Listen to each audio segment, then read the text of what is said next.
join. Fellow mariners, ladies and gentlemen who have taken the time to join us here today. Some of you perhaps at a very short notice. A very good morning to you all. So today, as you know, is the 25th June. IMO observes this day from 2011. We've been observing this day as the Day of the Seafarer. So on behalf of the chairman of the National Maritime Day Celebrations Committee, Chennai, the Chennai chapters of IMEI, CMMI and the Nautical Institute, it is my pleasure to welcome you all today to the webinar we are holding. The theme today for the year, as you all know, is Fair Future for the Seafarers, and to that end we've organized this webinar, and we certainly hope to keep you all interested with quite a dynamic speaker lineup followed by a Q&A session. Quickly before we start, just a couple of rules I'd like to say. I would request, except for the speaker, I would request others to kindly mute their audios while the speakers are speaking. And the second thing is that we would like to stick to the time schedule. So I will also play the role of the timekeeper and perhaps butt in at times. So excuse me in advance. And that is it. Let's kickstart this thing. I'd like to call Mr. Sanjeev Vakil over, Vice Chairman, NMDC Committee, Secretary, IMEI, to take over the baton. Please, sir, Sanjeev, sir. Yeah. Thank you, Kevin Dev. Thanks a lot. Good morning, ladies and gentlemen. Welcome to you all. Trust all of you and your family are safe and keeping good health. On behalf of the Chairman, National Maritime Day Celebration Committee, Chennai, Shri Ajit Kumar Sukumaran, Principal Officer, MMD Chennai, and the Chairman and Executive Council members of Chennai chapters of NMDC, IMEI, CMMI, and Nautical Institute. I welcome each and every guest present here on this day of Seafarer 2021. A special welcome to all the guests who have joined us from various states of India and overseas, press and media, Captain Kamal, who is having this live on Marix YouTube. Above all, a warm welcome to our guests. Mute all, please. Above all, a warm welcome to our greatest stakeholders, the seafarers, who are our real heroes, and few who have managed to join today while they are currently sailing on board, and others who are undergoing the post-sea courses, including the cadets who are going to take up this tradition forward.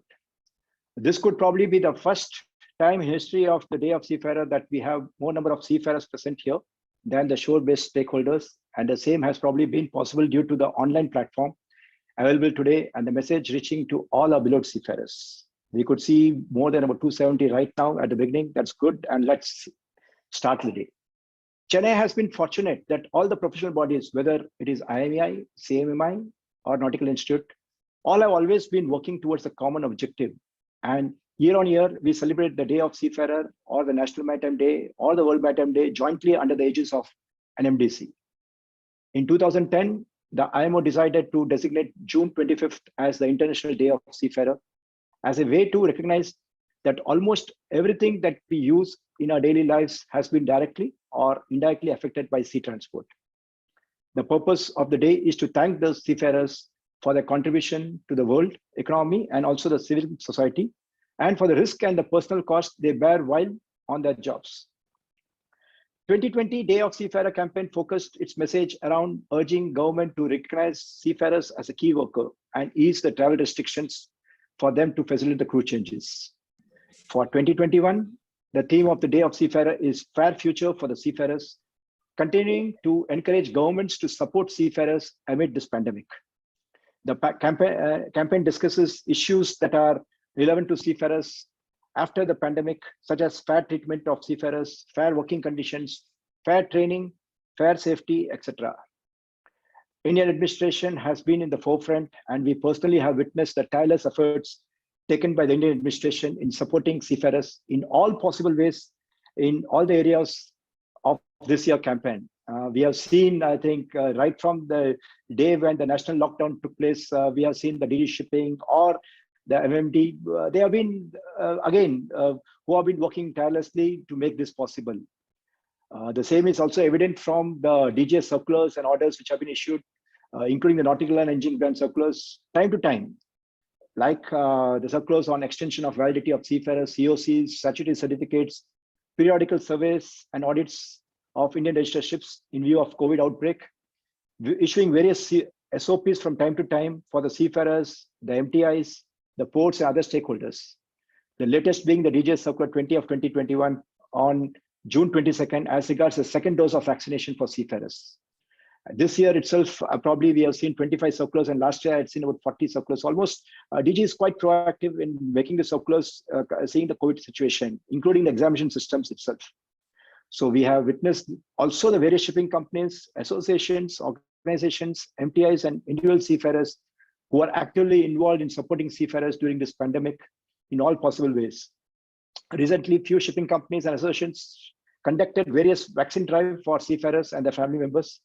One of the shipping companies and MMD Chennai Surveyors have also made contribution for the seafarers by donating oxygen concentrators, which are available at Chennai Seafarers Club. And thanks to APO for providing a dedicated rooms for seafarers at this Seafarer Club. Glad that India is proactive, and the campaign of IMO Fair Future for Seafarer, I think, is already implemented. Let's hear more views directly from the horse's mouth, the active seafarers who are going to speak today, and the shipping companies who are going to present today's webinar. Thank you, and Jai Hind. And now I would like to take a liberty to introduce our keynote speaker, Captain Ravindra Sagar, Deputy Nautical Advisor to the Government of India, Chennai. Captain Ravindra Sagar is an alumnus of T.S. Rajendra, 1979 batch. He then had an opportunity to sail on almost all types of vessels with Shipping Corporation of India. After sailing for close to 20 years, in the year 2000, he stepped ashore by joining as a nautical faculty at LBS College of Advanced Maritime Studies and Research. During his tenure of about 6 years at LBS College, he could guide the nautical students of various competency grades for classroom as well as simulator courses. At LBS College, he also pursued for his extra master certificate of competency, which was awarded to him in 2005. In 2006, Captain Sagar took charge as surveyor in charge of Mercantile Marine Department, Noida, and served for a period of 8 years. He was on technical advisory committee of DLL on the various projects, including pilot projects on AIS-B for tracking fishing vessels, etc. In June 2015, he was posted at MD Kolkata in the rank of Deputy Nautical Advisor to Government of India. He has been involved in casualty investigation on behalf of Indian administration. He has been a part of Indian delegation to IMO London on regular basis. In April 2009, he was posted as surveyor in charge at MMD Port Blair for about a year and could simplify the survey procedures for various passenger ship and high-speed crafts operating in Andaman and Nicobar. July, he has been posted at MMD Chennai as Deputy Nautical Advisor to the Government of India. Now, may I request Captain Sagar to kindly present his keynote address, please. Captain Sagar, thank you. Thanks, Sanjeev. Good morning, everybody. Respected Sri Ajiz Kumar Kumaran, Principal Officer, MMD Chennai. My seniors, esteemed members from the maritime industry, speakers for the seminar, and dear seafarers. First of all, let me congratulate all the seafarers on the occasion of 11th International Seafarers Day. I've been asked to deliver a keynote address, so I'll briefly tell about the Seafarers Day, staying within the allotted. Can you hear me? Yes.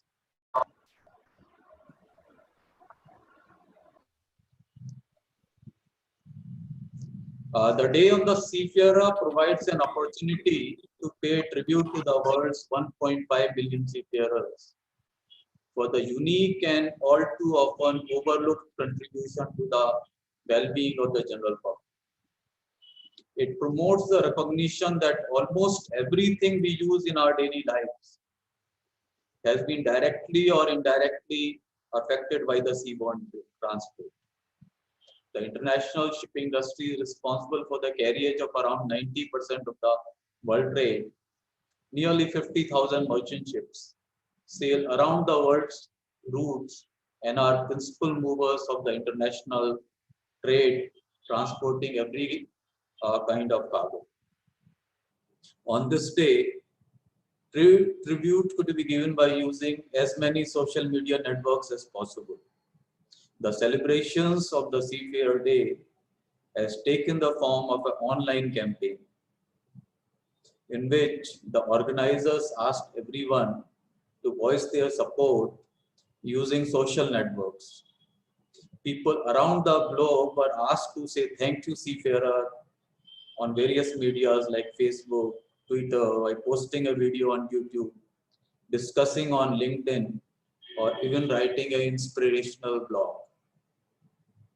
Objective is by generating interaction on the social media about seafarers, respect, recognition, and gratitude to seafarers everywhere can be generated.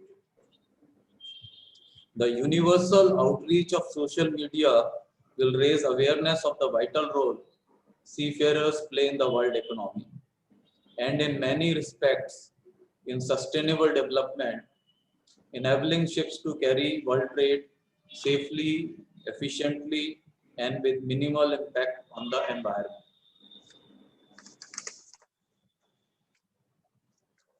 The Day of the Seafarer is also an opportunity to educate the public about issues facing the modern day seafarer. Issues such as piracy, criminalization of the seafarers, but most importantly, it is the occasion for us, the world, to say thank you seafarers. In the wake of COVID-19 pandemic, seafarers found themselves on the, first of all, front line of the global response, but also subject to difficult working conditions, surrounding uncertainties and difficulties around port access, resupply, crew changeovers, crew repatriation, etc. In the light of this, the 2020 Day of the Seafarers campaign focused its message around urging government to recognize seafarers as key workers and ease travel restrictions for them to facilitate crew changes. India was also one of them. Now, 2021 Day of Seafarers campaign will continue to encourage governments to support seafarers amid the pandemic, but extend its message calling for a fair future of the seafarers, as said by the earlier speakers also, and will be throughout the seminar. The campaign will discuss issues that will still be relevant to seafarers after the pandemic, such as Mr. Bakil said earlier, fair treatment of seafarers, fair working conditions in line with MLC, fair training, fair safety, etc. And in the end, I thank National Maritime Day Celebration Committee Chennai for organizing a seminar on this occasion, and hope this seminar helps us in spreading the message and provide insight into understanding the issues and mitigating to some extent the problems faced by the seafarers. Thank you so much. Thank you very much, Captain Ravin Sagar. This was a very great keynote address and actually sets the tone for the webinar. Thank you so much. Being the Day of the Seafarer, next we will have the video message for the day by the General Secretary of IMO, Katak Lim.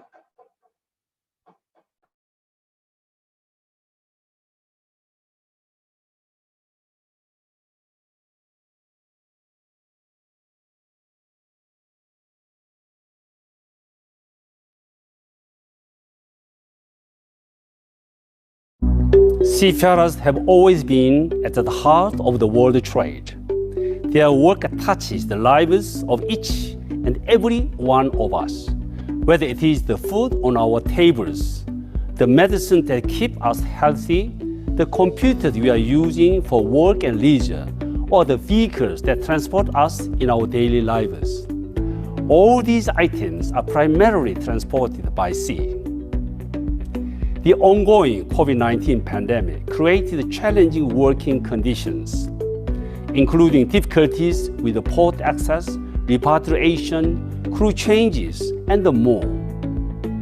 Unfortunately, there are still too many seafarers that have not been able to leave ships for an extended period beyond their contract, and others have been unable to join ships in order to earn a living.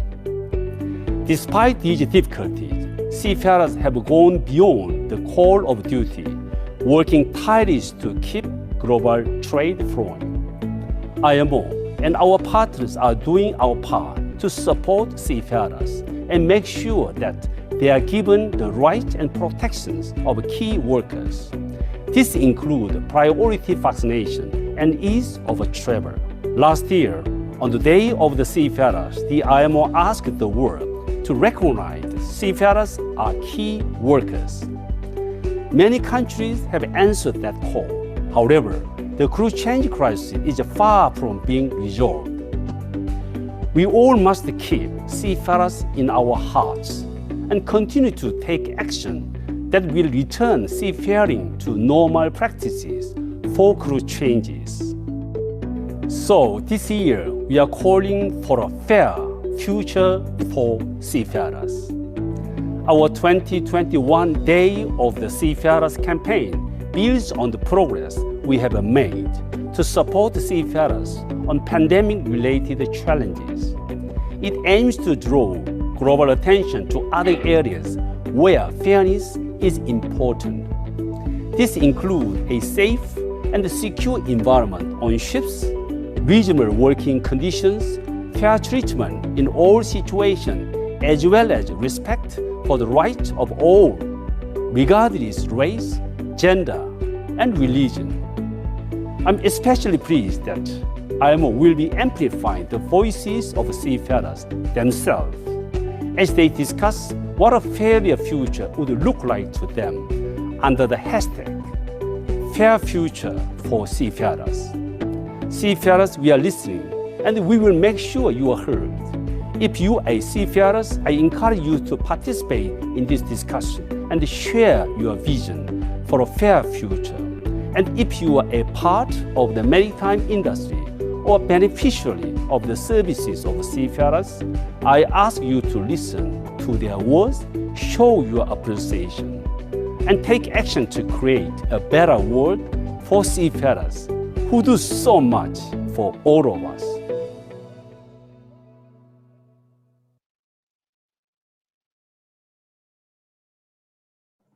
That was the IMO General Secretary's message for the year on the Day of the Seafarers.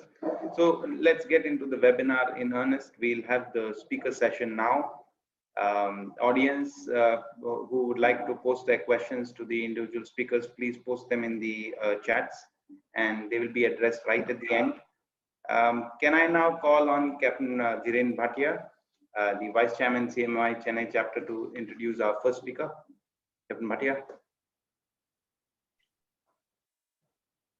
Videos can be kept on if those who wish to, please. There's no issue. Yes.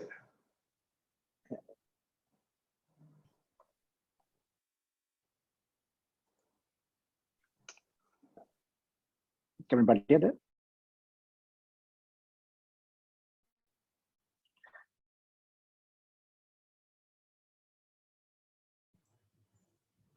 Captain Bhatia, you have to unmute.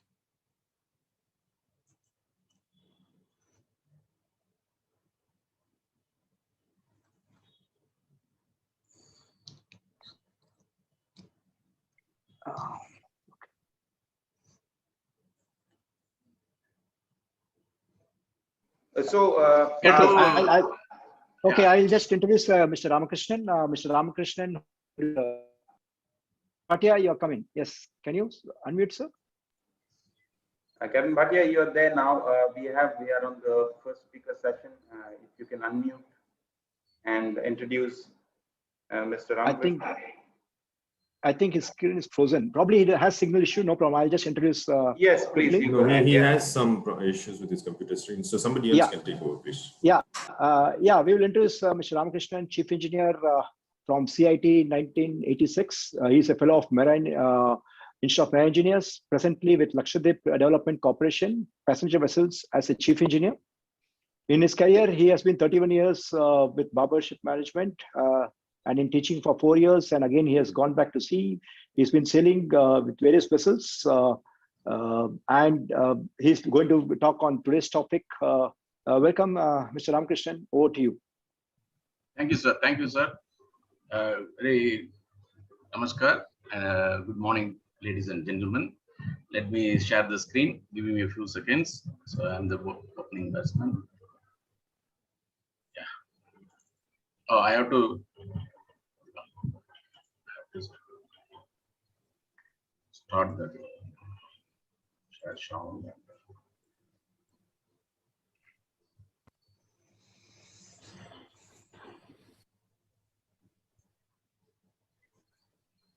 Can you all see the screen, sir?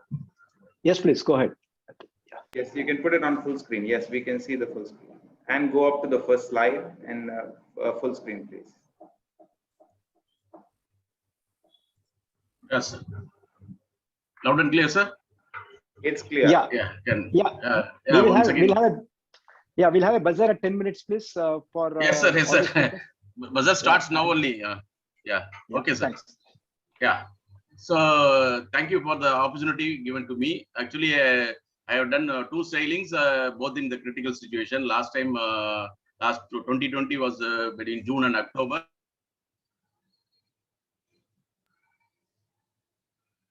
The real stories. So we are mainly concentrating on these issues which we are seeing on the screen. So mainly the shore leave and sign off, better wages are the most critical ones, and criminalization is there, rest hours and all is there. Fine. So to special tribute to seafarers, even the PS Singapore authorities also must have done 12 noon now local. So we will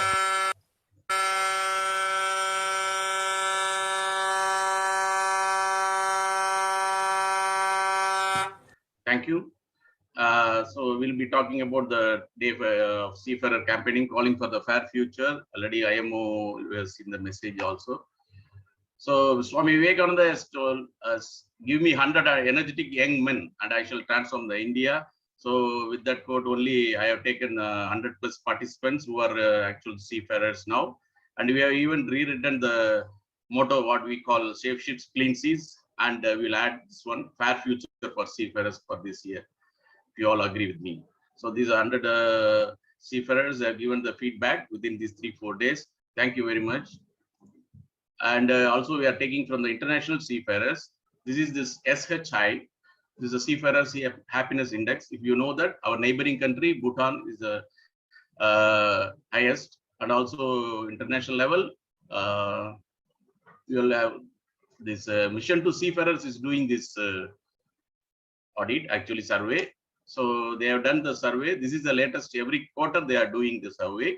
So our India is at the second in the first quarter of 2021. So we also participated about 19%.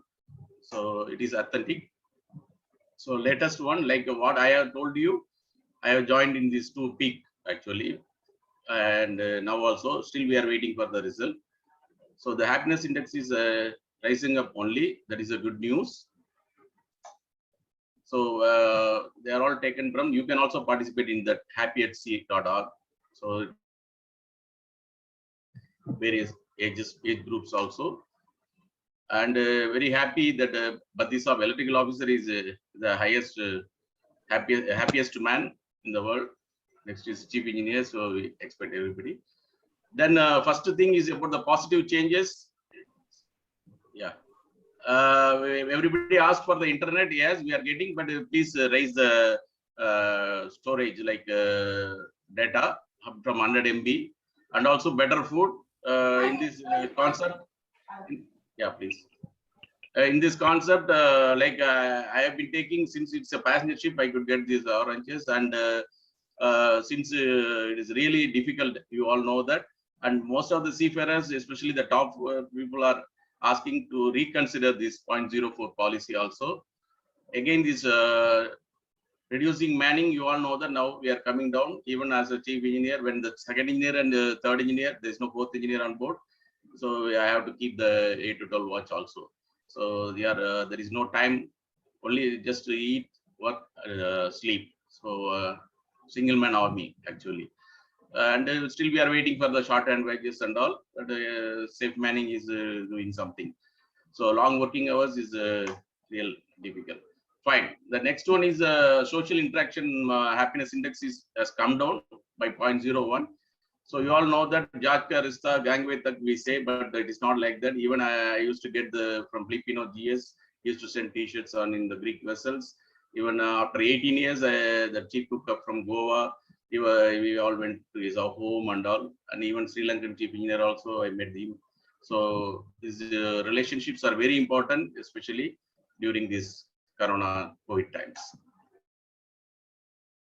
Complete shore leave denial, you all know that. So it has also come down, the happiness index from 5.53 from the previous one. So we are all gone, like there is a lot of charm there. To make you see, I am a NCC seat certificate holder, and during my college name, I was attached to the army in Goa, signals. And I was very keen in joining one of the defense, and I attended Army Air Force, and finally went to Bhopal Naval interview, recalling that. Then he said, so he said, why you want to come here? Better go on the MOD, like since I was doing the pre-service, pre-sea training in the Fortress. So he told to enjoy the thing, but that charm is not now.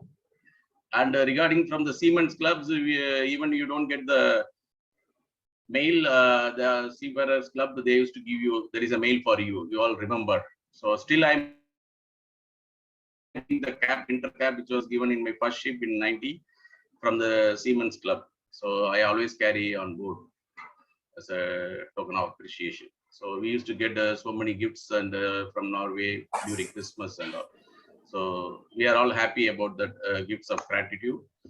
And coming the major topic about the problem of crew changes, lot of we also had to go 6 hours drive from Ahmedabad to Kandla. Even some people have to travel 48 hours from Chennai to Kandla, Sika and all. We had those difficulties last year, but nowadays this is almost reduced. This report is about December 2020, for 400,000, but now it is all reduced thanks to all our shipping companies. So the fear is there. The problem of crew change is still existing. We'll have to look into that. So when you are not there, like you are not coming home, people are exhausted, mentally disturbed and anxious. All are knowing it, being taken care. And very, very important one is the avoid age discrimination on board ships.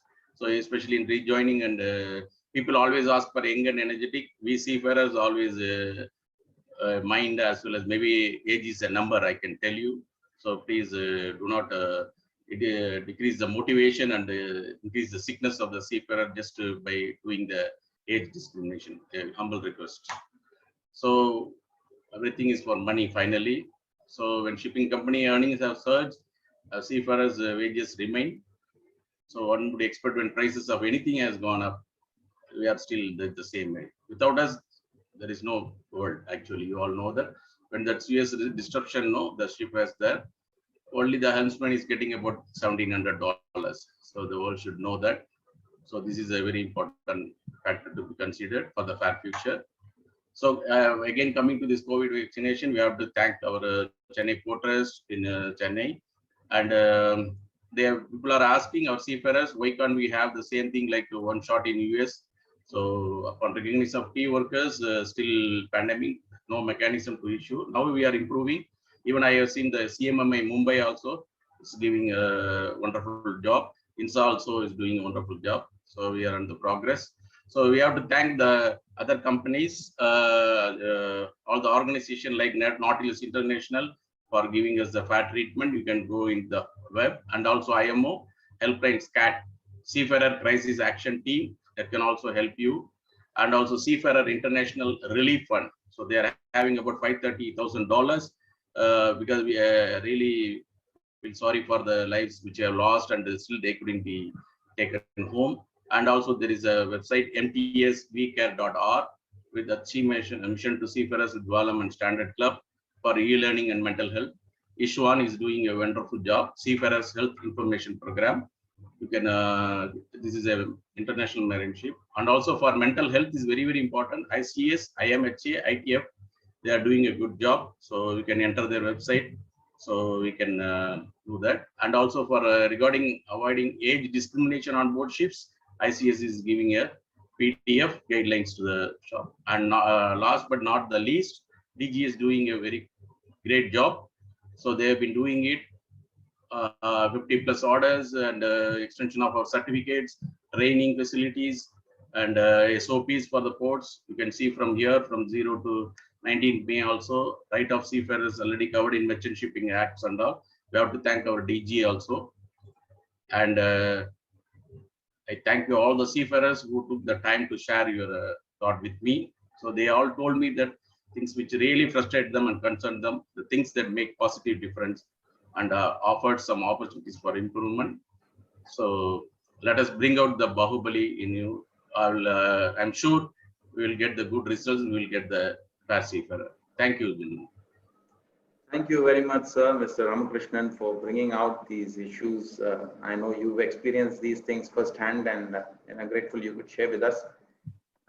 Thank you so much.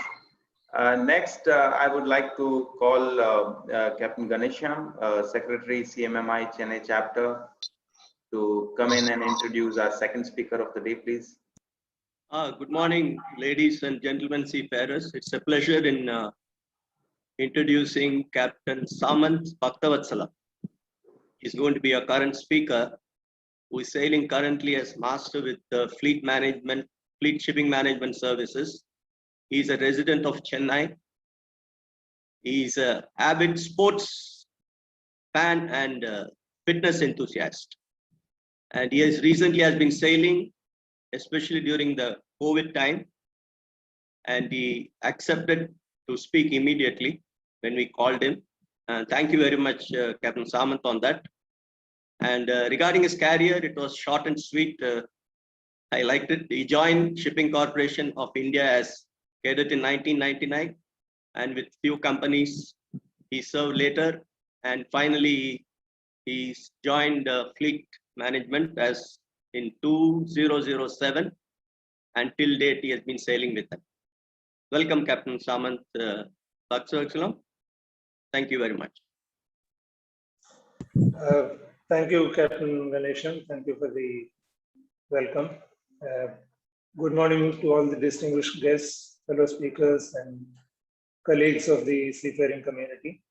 Happy Day of the Seafarer to all of you. I would be presenting my perspective of having sailed during the pandemic and looking ahead, and I'll be going back to sea. This Day of the Seafarer this year provides us an opportunity to ponder on the state of the seafarer during these times, which are unusually challenging and in many aspects they're unparalleled. So I'll be using my experiences from the last year while I was on board to present the perspective of a person who is looking back to going on board and what questions are in his mind and what challenges he thinks he'll be facing. First and foremost, while we were on board during the pandemic last July, August, while the numbers were going up, we were all thinking of a vaccine which will be worked out by this time next year, and that will be the magic weapon, and we will all be back sailing happily. Now the vaccines have come out at various times and various locations, but they have also presented us with some questions and challenges. So the clarity for the seafarer, whether he should vaccinate himself fully, which vaccine he has to get, and if he has to have some rest before he goes on board. And there is a particular vaccine in India which still doesn't have the approval for visas required. So if I take that vaccine or if I had access. Am I heard, gentlemen? Yeah, please go ahead. Please go ahead. Sorry, Yeah. there was a disturbance. Please go ahead. You're muted. I think I will unmute. Okay, because there's some sound. Unmute, please. Can you unmute yourself? Can you unmute? The left-hand side bottom is an unmute button. Captain Samant, can you unmute yourself, please? Samant, can you unmute yourself? No. You're not unmuting, Captain Samant. Can you hear me now? Yeah. Yeah. Yeah. So like I was saying, I am unmuted now, sir. Yeah, right. Yeah. Like I was saying, there is a vaccine in India which doesn't have the required approvals for visas for a few countries. If I take that vaccine, will I be forced to vaccinate again with a different manufacturer's vaccine? And the time frame gap in between doses, all these were adding to the confusion. But I have to say, I have to give a word of commendation for the authorities who have stepped in and reduced the gap between the doses, so to aid the seafarers who are looking for employment opportunities. But before I was going to talk and I was collecting material, there have been colleagues who have asked me to mention that why was there a need for seafarers who are key workers? They had to wait for much longer to gain access to the vaccines. But having said that, at this moment in time, the access to seafarers has been provided and authorities are working on it. So these were the issues faced while we were thinking about the vaccines. Now, once the seafarer is vaccinated and then he is looking to travel on board, then he faces the travel restrictions. Just because of being in India and being of this nationality, some countries have imposed restrictions on seafarers to travel to their shores and gain employment. So these lack of uniformity in travel restrictions are also troubling and challenging for seafarers who are otherwise losing out on their employment opportunities where some other nationalities are seen favorably for various reasons. This causes delayed relief for people on board. This causes delay in employment opportunities for people in India or seafarers in India, resulting in drop in morale and long layoffs. And for those people on board who are stuck and are not able to find employment, or companies and owners are having to look for other nationalities to provide relief for them. And then once we get on board, the anxiety faced during travel that still continues on board, that where we don't know whether we are still free of the infection or are we still healthy after the travel. And once we get on board, if all people on board have been vaccinated, is it safe to work with them now? And they might as well think they've gone through so many cases where people have caught the virus after the vaccination. So there could be some unease in the working atmosphere on board. These sort of restrictions, which some ports of call impose on the seafarers, visiting seafarers, vaccinated or otherwise, if they have some sort of uniformity for the seafarer to prepare himself, would be much better. And the same way, if shore personnel, when ship visits a port, shore personnel, if they are maintaining these precautions as well as the seafarers themselves. So that uniformity is missing in many ports, which I noticed during the last year in the pandemic, especially during a dry dock. These present different challenges. So uniformity in tackling the situation is called for. And once all these things are done, and finally, when we come out of the present pandemic, will things change for the better in future? Like was presented by the previous speaker, shore leave and access to facilities for seafarers were almost non-existent even before the pandemic, for various reasons. Many of the ports prefer to waive in the face of the seafarers their security requirements or other such requirements, commercial requirements, in denying shore leave or any other access to shore for various reasons. So the authorities and the powers that be could step in and, I don't know, impose a penalty or take some measure to provide some relief, because like a pat in the back for a job well done, short time ashore after a long sailing or after a hectic sailing will help a great deal in improving the morale of the seafarers. Same thing will be for safer working environment. This has been tackled almost very well by the memorandums of understanding for all port state controls. But still there are some places in the world where rules and regulations don't apply equally for all the vessels. So safer working environment is not guaranteed as we would like to do. And like it was mentioned previously, work and rest hour management. This, sadly, even now, planning for work and rest hour management takes up most of the work hours. So possibly because of lack of manning or shortage of manning, something could be done regarding improving manning levels or minimum manning requirements. So which being a critical job, especially on some types of ships which are, let me say, being criminalized. Seafarers are being criminalized for incidents involving those ships. So these present sensitive hazards and while working as it is. So, and having short management and overworked crew will not be good for anyone. Hopefully this will be looked into in the future. This is one of the aims for the future. And then for the seafarers themselves, the seafarers as usual can sometimes complain about many things, but there is some truth in many of the complaints.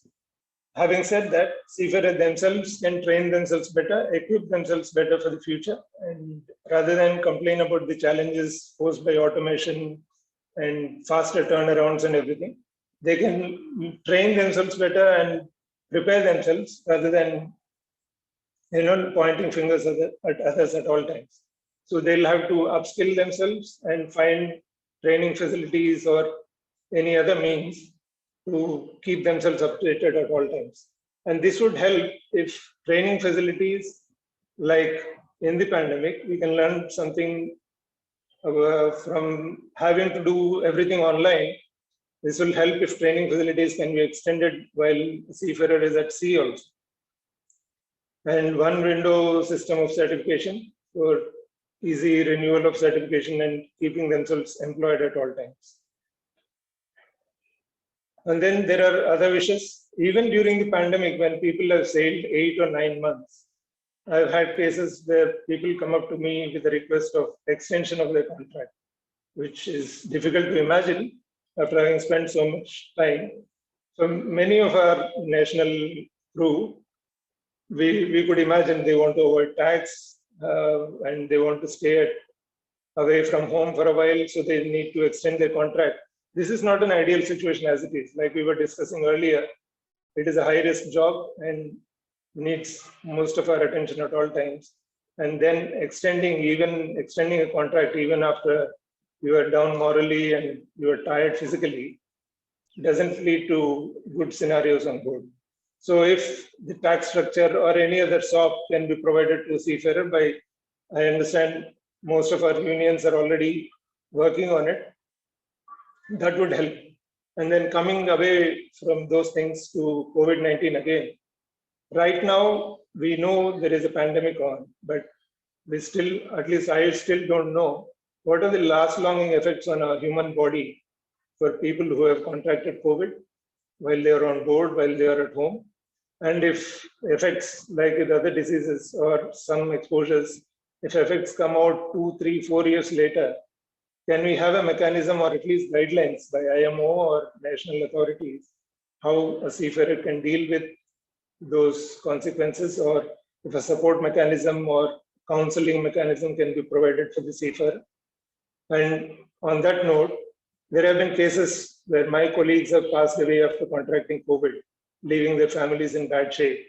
And although I know there is a fund going around even for seafarers who were not employed during their death, this knowledge needs to be promulgated better so people who are affected can be informed of how to avail these benefits. And then finally, to end, everything was asked of the authorities. Now, something from the seafarer side. Seafarers, I for one would like to promise that I will always work efficiently and safely. And this is a situation where it has been tough on all the ship owners, all parts of the industry. So we would like to extend our complete support to come out of this difficult times as one. And we thoroughly understand and appreciate the efforts being done by the authorities and fleet personnel departments of various companies. And we are willing to, engage and do whatever is needed so we can cooperate and coexist as and when we're required to ensure safety of seafarers' health and future. That ends my talk, gentlemen. Thank you for providing the opportunity. Thanks once again. Thank you, Captain Samat. That was really excellent. Your viewpoint, besides being actually a seafarer who's you've presented your case, and you've also very beautifully closed it by saying about your appreciation. We really like this. I can see a lot of questions popping up. Anyway, let's move on. Next we will have, so now we've heard the sea perspective. Now let's move on to the show perspective. So I'd like to call Mr. Suresh Shenoy, Treasurer, IMEI Chennai, to introduce our third speaker, please. Yeah. Thank you, Captain Dev. Good morning, all. Am I audible? Yeah, you're audible. Yeah. Yeah. Today, I am given a pleasant task of introducing my good friend and colleague, Captain Lalit. He started his career as a deck cadet with the India Cement Shipping Division, then joined the Vallam and India Steamship. He is currently working with the V-Ships as Marine Superintendent, managing the operation of tankers. He has presented several papers at the in-house seminars. He is an avid sportsman. He plays football for the physical well-being and chess for mental well-being. Welcome, Captain Lalit. So thank you, Mr. Suresh. That was a very kind presentation, I would say. And a very happy Seafarers Day to all of you on this call. It's very heartening to know that we are recognized as such by IMO and the world as such. And very nice to be here. So I'll just share my screen.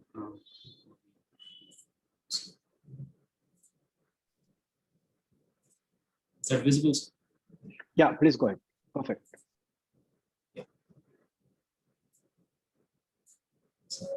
So yes, we've heard the perspective from shipboard seafarers, from Captain Saman and Mr. Ruki.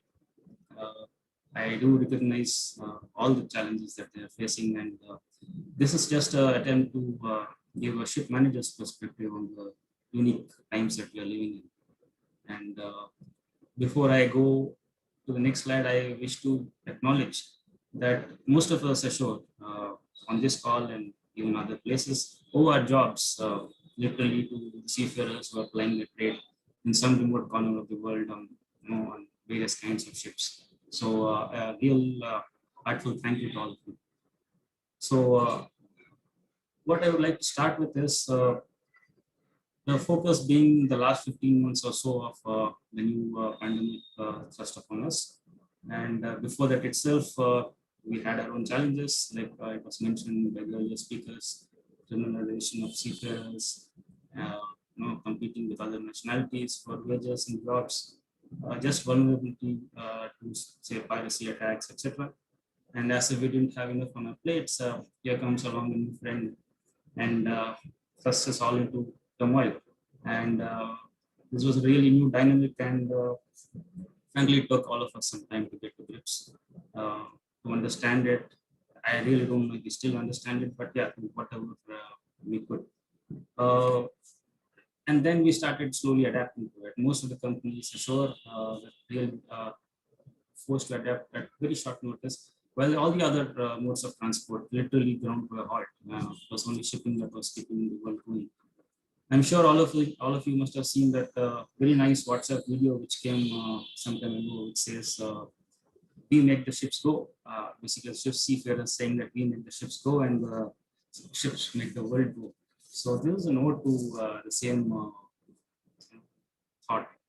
So once we got to grips with the situation, our first priority was to protect the seafarers who were on board the ship. Whatever little knowledge and education we got ourselves, we first focused on giving them supplies, PPEs and rapid test kits, but more importantly, provisions, because most ports were closing the doors to such activities. Make sure that the basic medicines which were required for this treatment. Captain Lalit, could you speak up a little bit louder? Sorry for interrupting. I saw some comments there. Could you just come in a little bit closer, please? Sorry. Yeah, I am on the mic. Is that better? Yeah, this is better. Keep it closer, please. Yeah, thank you. Maybe I just stick this here. Okay. Yeah. So I said the first priority for us was the physical well-being of the seafarers on board, and we started off by trying to supply all the essentials like the medicines, provisions, PPE kits, and the rapid test kits. Trying to implement all the various the policies for restriction of visitors, doing most of the inspections by remote so as to protect people on board. Even important inspections like SIRE and all were done remotely over the last 1 year or so. And then I think most companies, sure, have instituted some sort of remote assistance for anything related to COVID, which was available 24/7. This was what we started off with, and I'm sure as we go along and as we come to know more and more of the way COVID is progressing, like Captain Salman says, we really don't understand it. We'll keep adding to this protocol and this procedures that we've initiated. Now, what did we do for people who have already contacted, say, COVID on board the ships? We've had a few cases like that, especially in remote areas like West Africa. So basically, in some cases, we had to quarantine the ship itself, the full ship, for 14 days or so were required. All the other staff were also tested. We tied up with an industry leader called Future Care, who specialize in COVID treatment by remote. So the masters were trained to contact this company directly in case anybody develops symptoms, any symptoms of COVID or something. And then where available, they were disembarked to specialized quarantine hospitals. This was not easy, believe us, sorry, that must be so they were dedicated quarantine hospitals, and they were kept there until the patient recovered. Now the next challenge was to get them safely ashore, which was easier said than done, and I'll come to that in a bit. So this onboard COVID thing was a big thing, because even though we could have only one guy on all our ships, on say one case, it did disturb us, because a ship being quarantined is not easy. Where you have all 30 odd people just being at anchorage and being deprived of all contact with the external world. We had 2 such cases, and it wasn't a pleasant experience, but I would like to say that it was safely managed, and we did get out of it together. Now comes, like I was talking, what do we do once people get off the ship with having recovered from COVID, or even with the overdue reliefs that were mounting like crazy.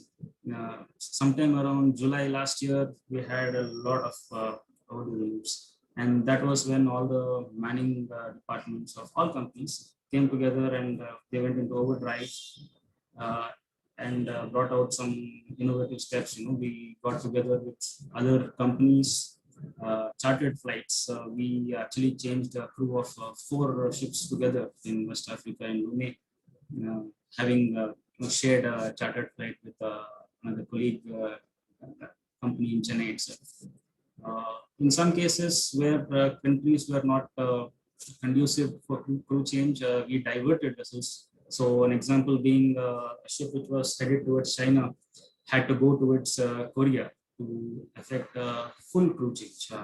Again, a full crew change is pretty unprecedented in our times. So all the risk assessments, the handovers, takeovers by the video before they went on board was a learning experience for all of us. But again, I reiterate that we are getting across this together by working together, one step at a time. And some countries, like we all know now, haven't really come together to form a conducive atmosphere for crew change. They haven't recognized us seafarers as frontline workers yet. So we had to work through specialized corridors, specialized hubs, which are very few. Frankly, Singapore, Korea, Europe and US. Everywhere else, it's a very long planning. And somehow, yes, we've managed to drastically bring down the overdue reliefs as we stand today. But I also recognize that, like Mr. Lim said, there are still a lot of seafarers who are on board on various ships who are waiting for their relief. So in terms of the next step after we enter the physical repatriation of the people, how we attended to the problem itself was by forming a committee, a COVID committee. I am sure this has been implemented by other offices also. So these committees were in regular touch with the families of the seafarers, monitoring the relief status. In case there was any requirement at home for the families, they were attended to. In some cases, the husband was on the ship and the wife contacted COVID. So we had to initiate assistance for her to get admitted to a hospital and get treated. Also, as we know, there's an almost daily update nowadays on what's happening, how it's to be treated, what's not to be done. And just sharing these things with the seafarer, just to remove the fear of the unknown. These companies have done stellar work, believe me, in just keeping the show going with all the challenges that we've had. And a big thank you to all of them in whichever company they have been instituted. Then, like Mr. Ramki was saying, yes, we have challenges with bandwidths and the amount of data that we are available to each crew member on board. We've tried to increase the bandwidths, given some free phone cards. This goes a long way when seafarers are able to be in touch with their loved ones, and like I said, just the social connect, it eases their stress levels quite a bit, and they were able to get across these challenging times. And I'm sure this is again a common step which most of the my colleagues in different companies have undertaken, with maybe a few exceptions. The big topic after all is the mental well-being, and with the pandemic, we have seen that the stress levels have shot up, fatigue has shot up. So this I speak on behalf of V-Ships that we've tied up with a company called ComSite, who are again an industry leader in providing guidance and treatment on mental health issues. So masters were trained on how to identify symptoms of mental health not being right, and then report to this company and take their advice, and basically make sure they were looked after until they safely reach home. This I would say, even though it's not such a common step that it's been taken all around, it's a pretty important step as we are nowadays. The world is waking up to mental health issues. So this is what we at V-Ships are able to do. Now, again, vaccination drives, of course, it's not easy, but where possible, our ships went to the US. The Johnson & Johnson vaccine was used, and we got all our ship staff this from the empty kivas beginning of this month, and all of them were vaccinated when the ship was there for quite some time at anchorage. Then at shore, we have initiated a vaccination drive for the ship staff on leave and their families, as well as the office staff. So this we hope to get across that the entire country is facing a challenge to complete the vaccinations. Hopefully we should complete all our people in the next month or so. Then with such a wide-ranging pandemic where basically there's no country which has not been affected, one step which we did to help the situation was with over 60 manning officers all over the world and 16 management offices, we leveraged our presence. So I attended my colleague in Glasgow, his ship came to Vizag where I live. So he asked me to, rather I attended the ship to do the audit, and vice versa when my ship was in the US, some other office attended it. That decreased the time travel and the risk of catching the infection while traveling. Of course, we can't travel either. But inspections were important, or rather are important for the safe operation of the ship. And this is the way we tackled the situation. So finally, I would like to say that there's nothing like being together and working together to overcome any challenge. this is also one such situation, and this is more slide to show we are stronger together, and we need each one of us, seafarers, the shore community, agents, everybody needs to work together to come out of this situation and hopefully, overcome it completely, maybe in the coming months or maybe a year or so. So with that, I end my address. Thank you so much for having me here. Stay safe. Jai Hind. Thank you, Captain Lalit. Thank you very much. It's heartening to see that, I'm seeing the synergy with you being ashore and Captain Samat who's given it, who's been sailing, that both of you are acknowledging the fact that the company and the ship staff is doing the best that they can. Thank you so much. So we'll move on now to the last speaker of the day. Can I call Captain Krish Sivaraman, President of NI South India chapter, to introduce our last speaker?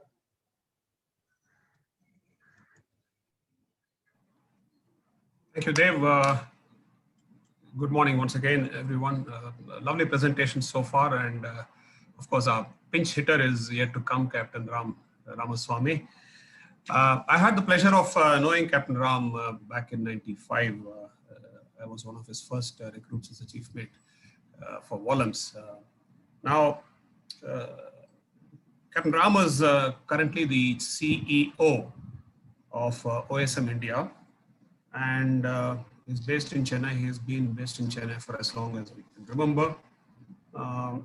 He spent 20 years at sea and about another 70 odd years in the recruitment sector, crew recruitment sector. And I don't know, the math doesn't add up because he doesn't look a day over 45. But if that's what he claims, that's what it is. I agree with that, absolutely. It's much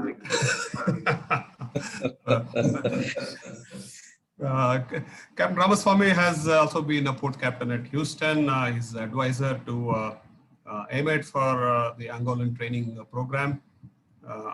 And he is a director of FOSMA and also is the honorary consul for Angola. Captain Ramaswamy has been serving from cadet to master with Mughal Lines and then on with Wallams. And then he stepped ashore to get into the recruitment space with Wallams initially, and then with the C team, frontline C team, OSM, part of the same Norwegian family. He comes to the table with a vast experience. He spends a lot of time, something we don't quite see, quietly working behind on philanthropic activities. Networker, he's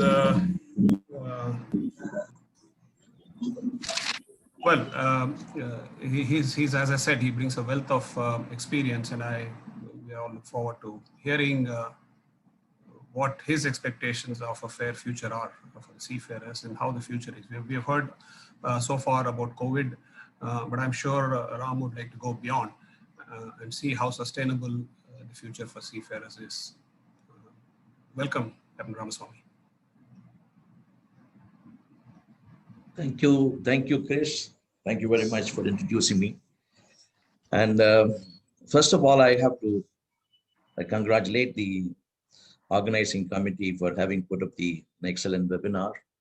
It's really a big hard work. It's not easy to bring in 350 plus participants to attend the webinar. Excellent, well done. Well, good afternoon, ladies and gentlemen. Just a week back, I was approached by Captain Ajay. Can you say a few words on this Day of the Seafarers? And this topic is on the fair future for seafarers.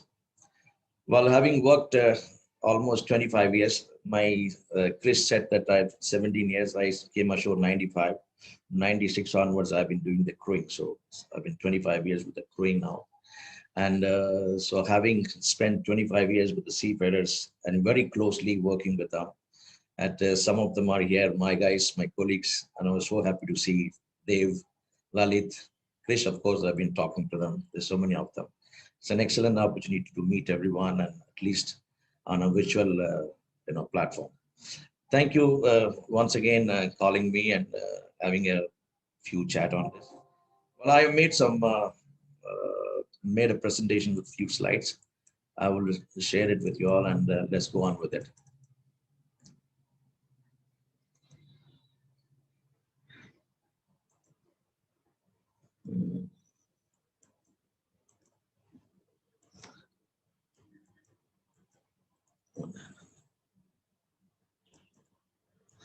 Just let me see one.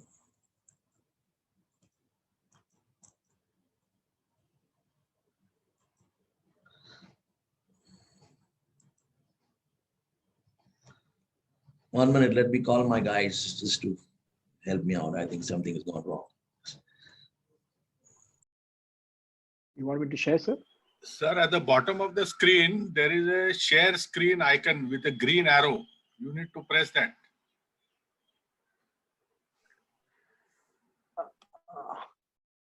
Your PowerPoint is there. Open. Okay, if you want, I can share for you, sir. No problem. Yeah, because actually this is already being shared, I think, Captain Ram's screen, but you have to go open the presentation and then press this share screen button. Captain Ram, go to the presentation page and then press the green button. Okay, that's it. We see it. Can we go on full screen, please? Yeah. Yeah, we are sharing it. No.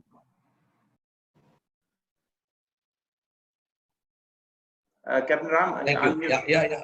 I've done it. Okay. All right. Okay. I think you'll have to operate it because since you have shared the screen, Mr. Vakil. Yes, sir. Will do. Will do. Let me see if I can share it from here. One second.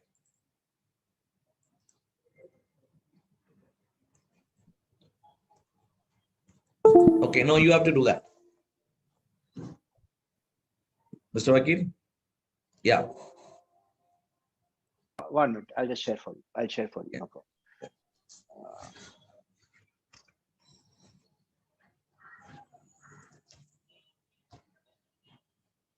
Most of the points I'm going to talk has already been discussed by, spoken by Mr. Amakrishnan and Lalit and everyone, but I will add a few more. It may be interesting. So mine is about 8-9 slides.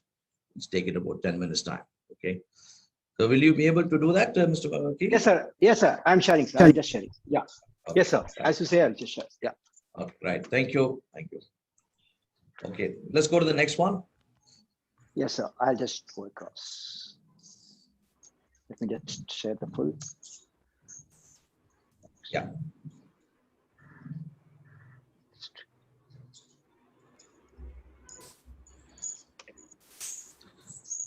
You can come to the full screen. Yeah. Yeah. During the pandemic, the seafarers had found themselves on the front line. Okay, let me go. Yeah. Yeah. The first point I've written is fair future for seafarers. When the pandemic struck, the world went into lockdown. Can we imagine a world with seafarers staying at home? Hundreds of thousands of seafarers still working at sea beyond their contracted time, and equal numbers are facing financial difficulties and desperate to join duties and join earning wages, to start earning wages.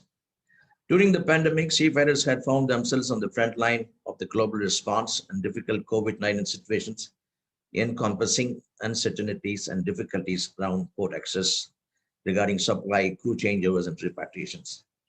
Have we been fair to the seafarers? At this point, I would like to say that during the peak in the last year, in the month of May and June, we were the first one to charter the flight, and I took 2 VLCC from the yard delivery because we had to do it. And so also we started the crew change by diverting ships, and the chartered plane was the key solutions, because once we done this and the most of the companies have started moving in these directions, and there's almost 2 to 3 flights were operating between Chennai and Matala, that is very close to Galle, to signing on, signing off. So that was a great move. We have did this. I'm really happy about it. And fair future for seafarers, another point. When the pandemic struck, okay, let's go to the next one, Mr. Sanjeev. What do we seafarers really want? They want fair treatment, fair working conditions, fair training, fair connect, and fair pay. Next one, next slide, please. We have to recognize the seafarers as frontline and key workers for global supply chain, providing swift crew changes and being transparent with minimum expectations. We have a lot of restrictions today because of this. We are unable to do the crew change very smoothly, but countries should look at how we can relax the visa requirement, things like that. And this will help us to do the crew change in the most smooth condition. COVID vaccination drive as a key workers, I think, which is already moving. Improved working conditions, special emphasis on avoiding fatigue. Absolute compliance on work rest hours. This I have been hearing from a lot of people.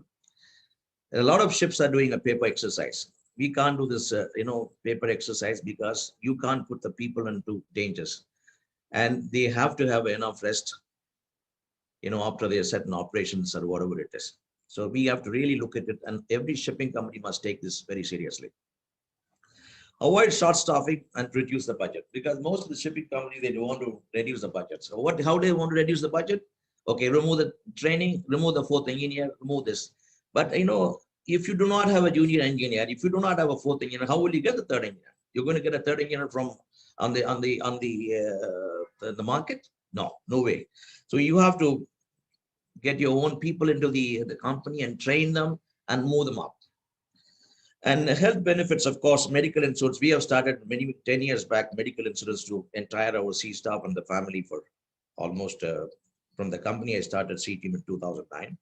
So we are continuing. I don't know how many companies are doing medical insurance for the seafarers and their family. I don't know. And avoid criminalizations and blame culture. Anything and everything, they just happen. They just want to blame the seafarers. This has to be stopped, because you have to remember the guy sitting ashore, including me, we have enough time at sea and we come ashore. We understand how the life at sea. So we can't just start blaming and picking up, this is the chief engineer's mistake, this is the master's mistake, this is the junior officer's mistake, whatever it is.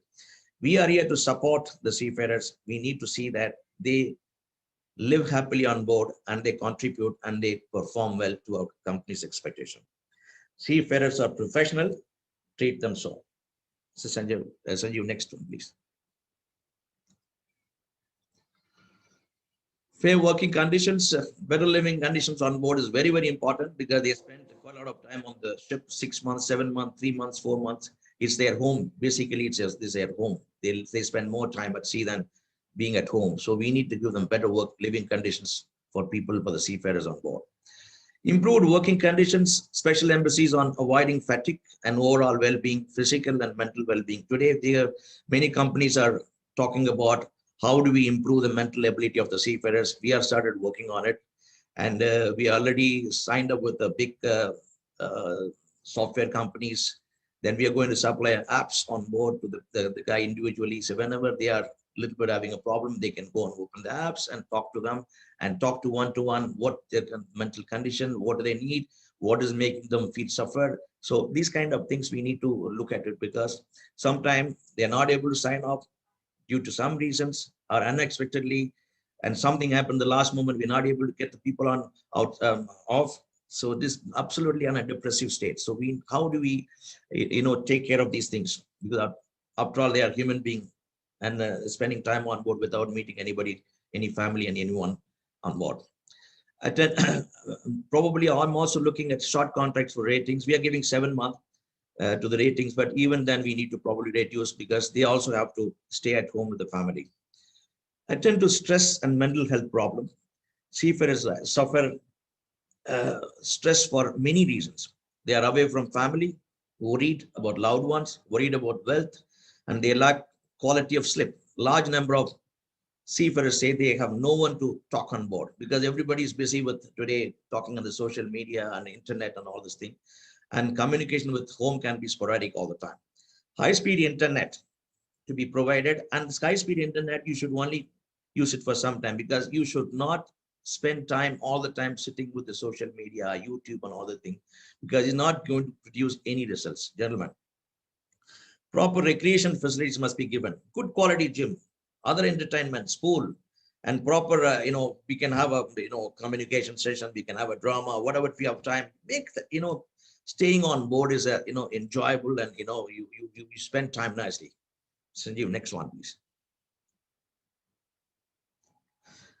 Good quality, okay, fair work. Good quality PPE with back support for all staff, which we providing. Safety first, allow sufficient time for safety talks on board, probably toolbox meeting every day before you do something. By that, you are also communicating. Can you put the slide? Yeah. By this, you are also communicating with your colleague. You're not, just only saying hello, hi. Aim for zero incidental goal. Establish procedures commensurate with the goal. Medical insurance covering COVID-19 must be included. Encourage them to breathe safety, as safety is required over oneself and what for the vessel is serving, and every minute and every second, not only for some time. We have to breathe safety every second. Award for vessel and seafarers for good safety standard. Sanjeev, next one, please.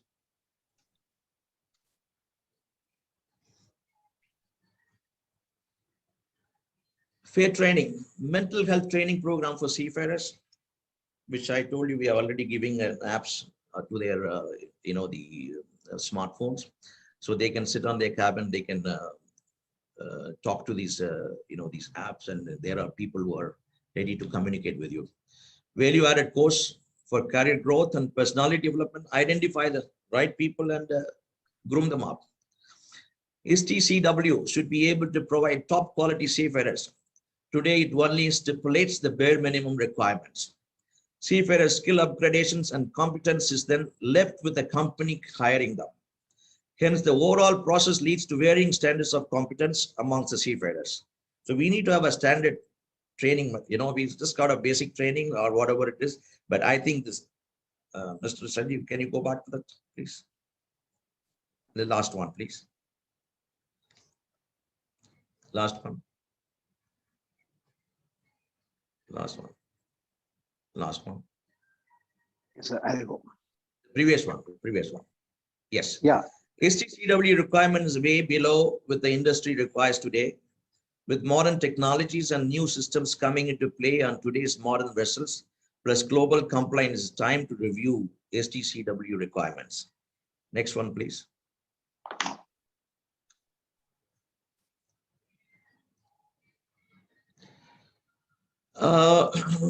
Okay, this, I think I spoke on that. And next one.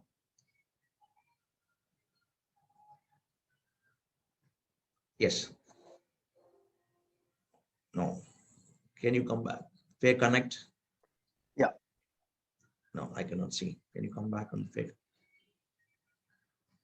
Connect? Yes, please.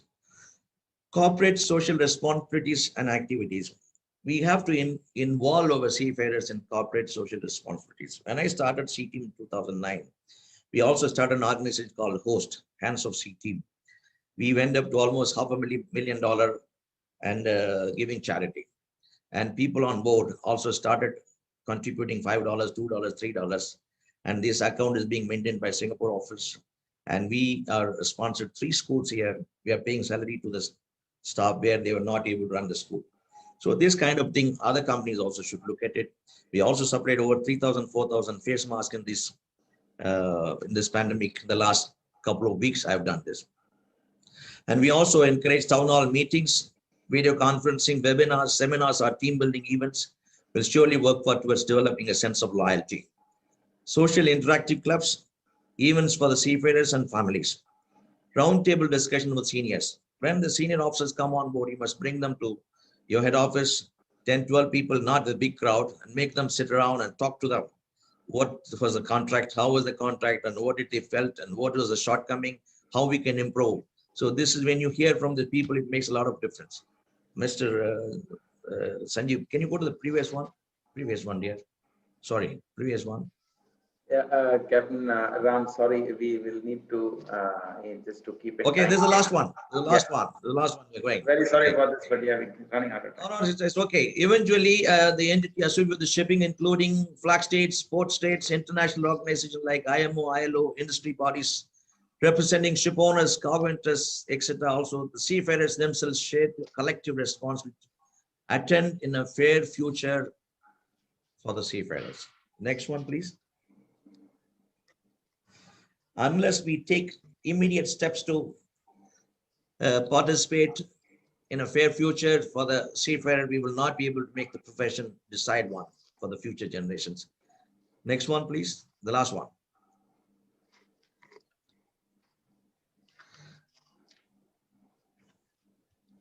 There is a clear imbalance between what is expected from a seafarer to what is provided to the seafarer.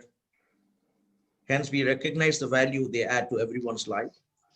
Have we recognized their contributions? So what I want to say, there is no slide. There's something we need to, all of us have to look at. We are all on the way out in these professions and probably retired in a couple of years or maybe a few years more.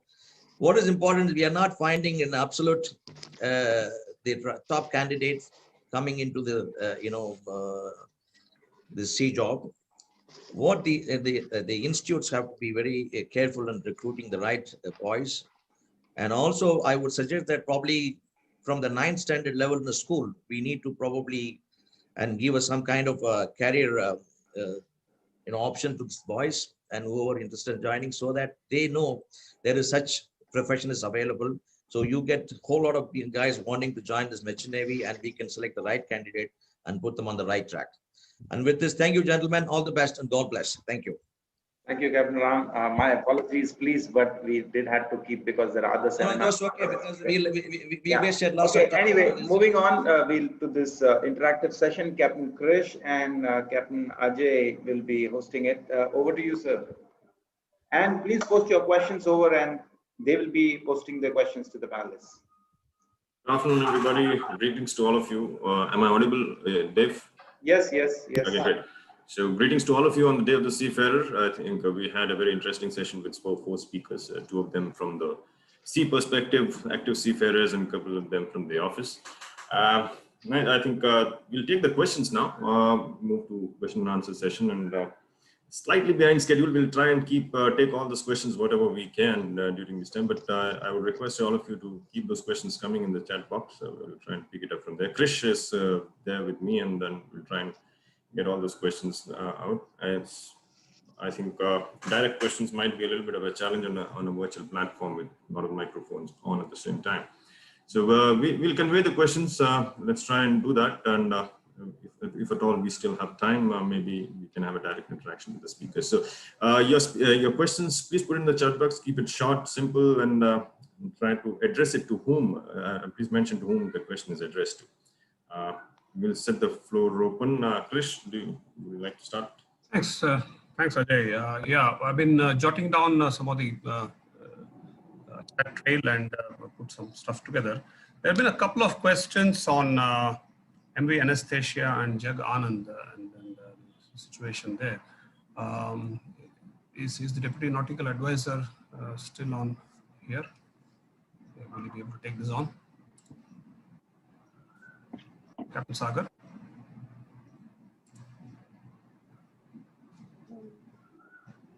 Yeah, I can hear. Hi, Captain Sagar. Questions on Anastasia and Jaganand. I know these are tricky ones, but what can we do? Sorry, this I'll have to check up and revert. Sure. Any in general policy or something you can ask me now. Otherwise, sure. Yeah, okay. There is one on taxation, sir. I mean, you could take that on. I know again this is going into the finance ministry, and there is always a tussle. But either taxation exemption, or there's one specific question on the idea of 2 years NRI to be clubbed together for assessing the NRI days. Are we making some headway there? I know that NUSI is working very hard on these issues. A fair taxation for the crew. The process is on. NUSI is obviously trying, but nothing has come out as such. So let us see. We'll take from our end, see how this can be granted to the seafarers. But so far, nothing such as. I understand. These are not. It's not. These are not things that we can resolve over a webinar. And I know that it's just. We were hoping that there will be some kind of an update, some progress on this. Yeah, moving on.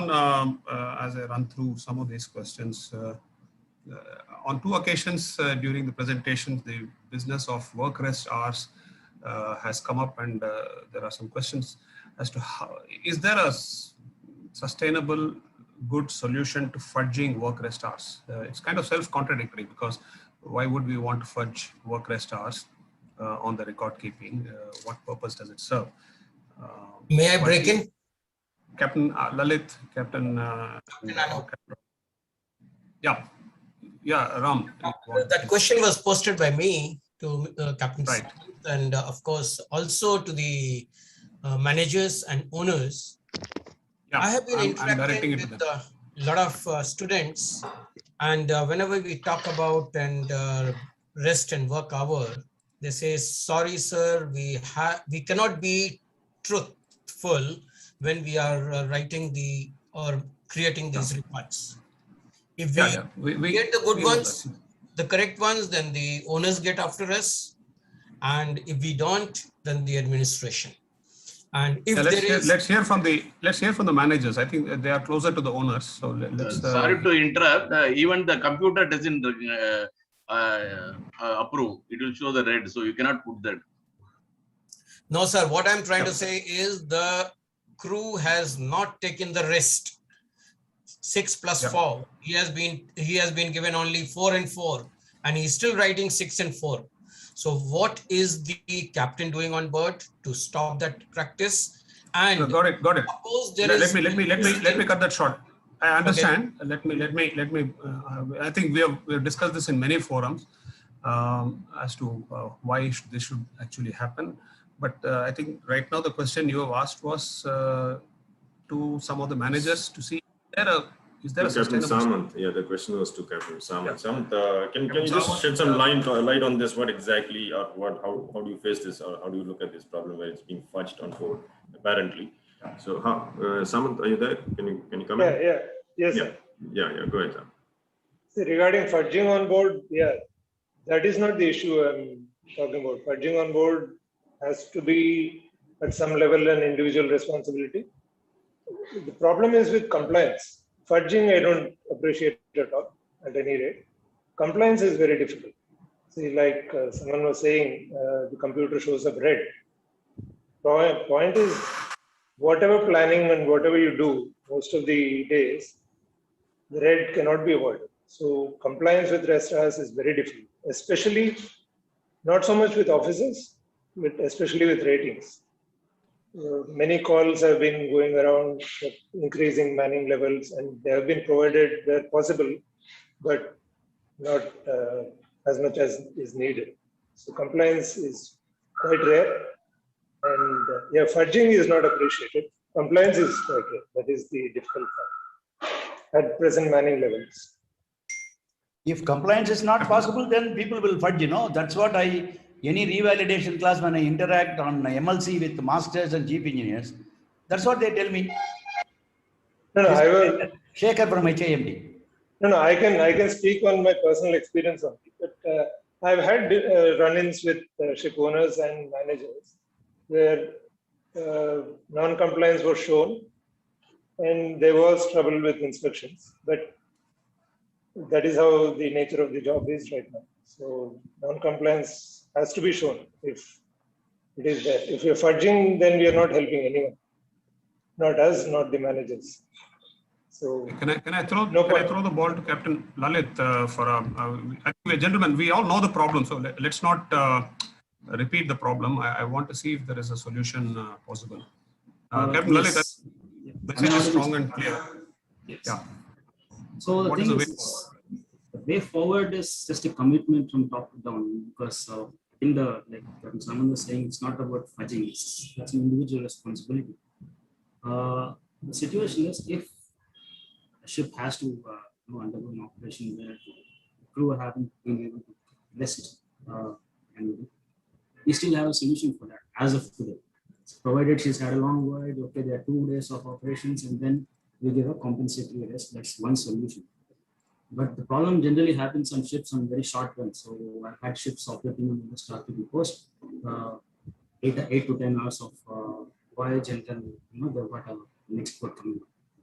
On those ships, basically they are hitting, they're not complying, they will not be complying quite often to go by the rule book. But there's no other solution except to provide additional hands on deck. And we've had one ship of ours called the Duke. Captain Lalit, can you keep your mic to a bit closer, please? Yeah, not audible to a few. Still, better now? Better, go ahead. Yeah, so I'm saying this issue, of course, it's existing for a long time, and it's like the elephant to discuss address directly. But I'm talking of what is there in our hands as managers of the ships to actually impact the situation. The first, so I'm not going to talk about ships which are going transatlantic and then landing up, in operation for New York City for 1 day or 2 days. They will be given compensatory rest, and to the best of their ability, they will plan the work and rest our schedule.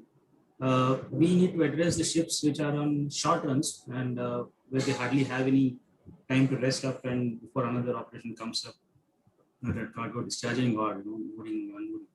So it's on these ships that, as a good example, I can just point out, we had a ship called the Duke, and she, from being a normal tanker, the charterer suddenly decided to put her on bunker trade. So she literally became a bunker vessel operating West Africa, Lomé. And it was a new experience to all of us because in a day she was racking up about 3 to 4 operations, from that's not normal by any stretch of imagination. So we saw that for about a week and then realized in no way are we going to comply with the rest hours. The master complained, as did all the crew. It's not, it's inhumane to expect anyone to operate at that level of efficiency, maintaining the stars and all. So what was done was we went to the charterers. This is one example. We went to the charterers and said, sir, whenever this at the master's discretion, if he finds that they are not rested enough for the next operation, he will stop the ship for 6 to 8 hours, again depending on his discretion. Then he will give a green light that we are ready for the next operation, because the next vessel would be ready, anchored off us, coming in for the next operation, and this is the only way we could address it. But at the same time, I highly doubt how practical it is to implement that across all challenges, and different geographies. But speaking from my experience, that was what we could do, and that was what was in our power to address. So yeah, that's about it from my side. Fair enough. Can I take? Can I answer? For being candid, hold on. I think Captain R.K. Kumar had a quick statement. Thanks, Krish. And I think, I recall you telling me that when you're coming out of a port, you went and anchored your ship because you needed proper rest. I remember you telling me that a couple of about 10 or 12 years It's easier. back. That's a different story. It's easier when you're. And so what I would say is, see, spirit and letter, rest hour can only be followed in spirit, but it cannot be followed in letter. So long as the spirit of rest hour is understood by people on board, and in case like Captain Ravindra Sagar and MMD, those people can modify the MLC criteria that any deviation from rest hours should be properly justified by the captain and the person who did not have the proper rest. Because when you make ports, when you do sailing, short sailings, it is impossible to comply with the rest hour criteria for a short duration of time. But overall, if the spirit of the law is respected, I think that should be the criteria. And I think MLC can put that as one of the additional clauses, that proper justification can be done. Then we don't have to work with computer algorithms. But PSC will not accept that. It's not an easy issue once again. I think the boils down to. So can I comment, sir? Can I comment? One moment. I think it is boiling down to the safe manning certificate, minimum safe manning certificate issued by the flag. It's a kind of a static document as we see it now. it doesn't take into account operational issues, like suddenly the ship going from a transatlantic to a coastal run, or an older ship, or doing special operations. And therefore, that is where the problem lies, because whenever we as managers refer to adequate manning, the first document we refer to is the minimum safe manning, and say we are complying with it. Where is the problem? The problem is that the ship has changed its operations, and that is where issues crop up. But we are a bit short on time. There is So can we move on to the next question? Yeah, okay, that remains a hot topic always. I think somewhere it says if it's minimum safe minimum manning certificate should be called safe operation certificate. Anyways, that's a topic which continues. Moving on, I think we'll put a question to Captain Ram about social welfare measures ashore. Sir, can you, is there anything that you would like to throw some light on? What are the social welfare measures being taken ashore for seafarers and their families? Captain Ram, are you there? Or Captain Lalit? Ajay, can I suggest something for this social security measures? Let's see if Captain Ram is there, sir. If he's not, then of course I don't see him here. He's not there. No. All right. Okay. He's not there. I think. Yes, sir. Go ahead, sir. Yeah, we should suggest to DG Shipping, as per MLC, there are social security measures which has to be programmed, planned, and implemented ashore.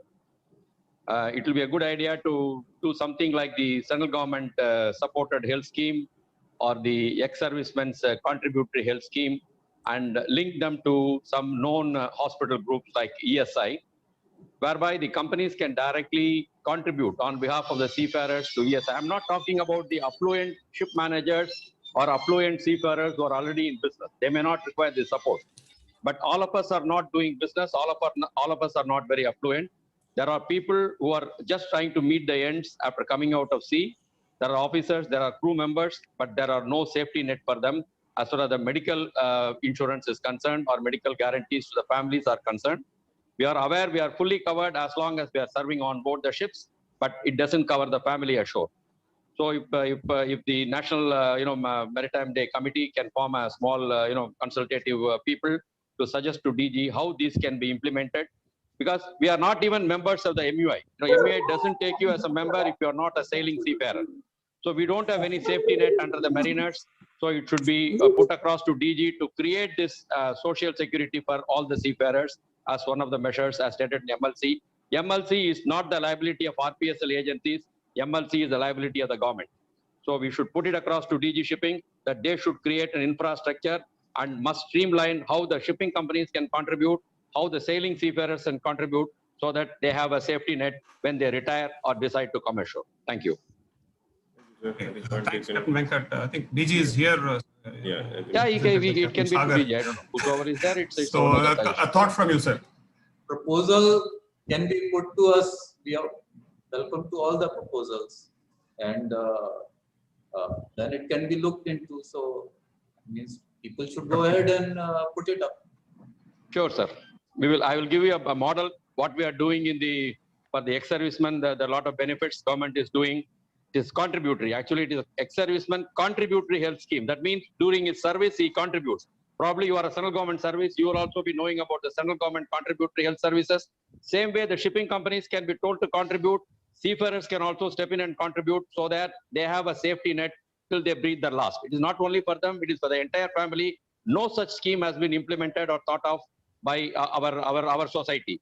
So the societies for officers and crew members, we can think something like that. And some people can join together, streamline it, formulate it, and give it to you on a paper. Thank you, sir. Noted, Captain Venkat. Yeah. You can send the proposal across and any more questions?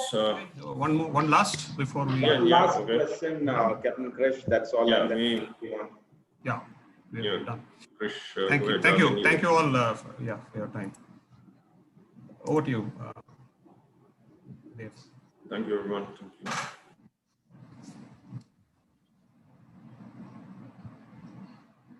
Okay, thank you. So then, if there's no more last, we could take Captain Krish, Captain Ajay. I think we'll wind down. I know there are other people who have to go to other seminars after this. So can I call on Mr. Anil Kumar now, the Chairman, IMEI Chennai, to deliver the vote of thanks? A quick one, please. Thank you, Captain Mishra, and distinguished dignitaries and delegates and fellow seafarers.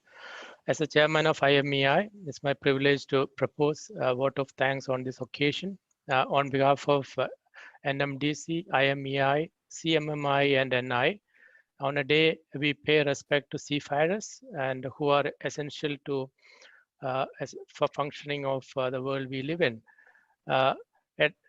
First of all, I would like to express my profound gratitude to Sajid Sukumaran, PO MMD, and colleagues at MMD and DG Shipping, who are guiding force behind this forum and bringing together all three institutes into a single maritime fraternity to conduct this event. Our deep sense of appreciation to Captain Ravindra Sagar, Deputy Nautical Advisor, Senior Deputy DG Tech, for delivering the keynote address. And we are grateful to all our four speakers, AM Ramakrishnan from LDCL, Captain Samant Bhaktavalsam, Fleet Management, Captain Lalit Manipu from V-Ships, and Captain G. Ramaswamy from OSM Fleet Management.